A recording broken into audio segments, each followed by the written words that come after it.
আসসালামু আলাইকুম। আমি আরজে আশরাফুল, আর আপনারা শুনছেন গল্পের জেনারেটরস ফ্রম বিডি। মুঘল সাম্রাজ্য, শক্তি, ঐশ্বর্য আর নির্মমতার এক অবিস্মরণীয় যুগ, যেখানে সিংহাসনের জন্য বাবা ছেলে ভাই ভাইকে হত্যা করতে দ্বিধা করত না। আজ আমরা শোনাবো এমন এক ভয়ানক ঘটনা যা রক্ত হিম করে দেয়। এক রাত, এক নিষ্পাপ শিশুর চিৎকার আর রাজপ্রাসাদের দেয়ালের ফাঁকা দিয়ে গড়িয়ে পড়া তাজা রক্ত। শুনতে প্রস্তুত তো?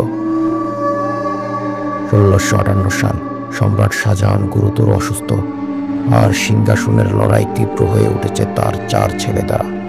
শিখ, সুজা, মুরাদ এবং আওরঙ্গজেব একজন আরেকজনের শত্রুতে পরিণত হয়েছে।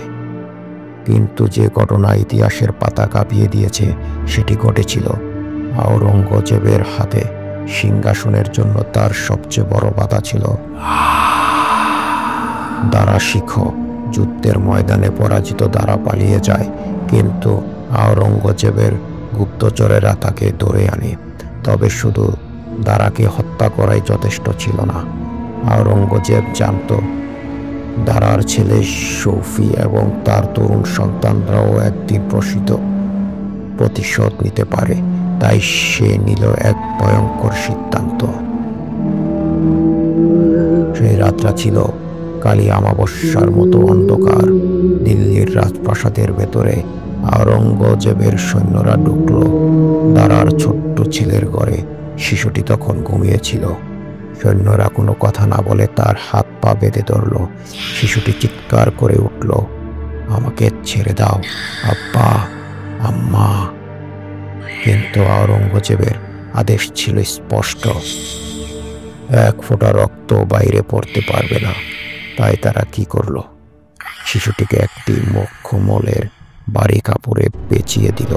তারপর তার ছোট্ট দেহটিকে ধীরে ধীরে পিষে ফেলা হলো, যতক্ষণ না তার দেহে নিস্তেজ হয়ে গেল। কোনো চিৎকার নেই, কোনো রক্ত নেই, শুধু কাপড়ের ভেতরে ভাঙা হাড়ের মৃদু শব্দ। সেদিন রাতের পর থেকে যারা সেই প্রাসাদে পাহারা দিত তারা প্রায় শুনতে পেত একটি চাপা কান্নার আওয়াজ। কেউ কেউ দাবি করত রাতে শিশুর ক্ষীণ চিৎকার বেশি আসে, যেন সে এখনো মুক্তির জন্য কাঁদছে। অনেকেই বলতো রাজপ্রাসাদের নির্দিষ্ট কিছু অংশে একা গেলে মনে হতো কেউ পায়ের কাছে এসে হাত ধরে ফেলেছে। আওরঙ্গজেব হয়তো সিংহাসন পেয়েছিল, কিন্তু ইতিহাস কখনো তাকে ক্ষমা করেনি। যে শিশুটি কোনোদিন যুদ্ধ করেনি, রাজনীতি বোঝেনি, তাকে কেন মরতে হলো? হয়তো আজও সেই আত্মা প্রাসাদের দেয়ালে ঘুরে বেড়ায়, অপেক্ষা করে তার হারানো শৈশব, তার মা বাবার, তার প্রতিশোধের। মোগল সাম্রাজ্যের ইতিহাস শুধু স্বর্ণময় গল্পে ভরা নয়, এখানে আছে রক্ত, নিষ্ঠুরতা আর হারিয়ে যাওয়া প্রাণের আর্তনাদ।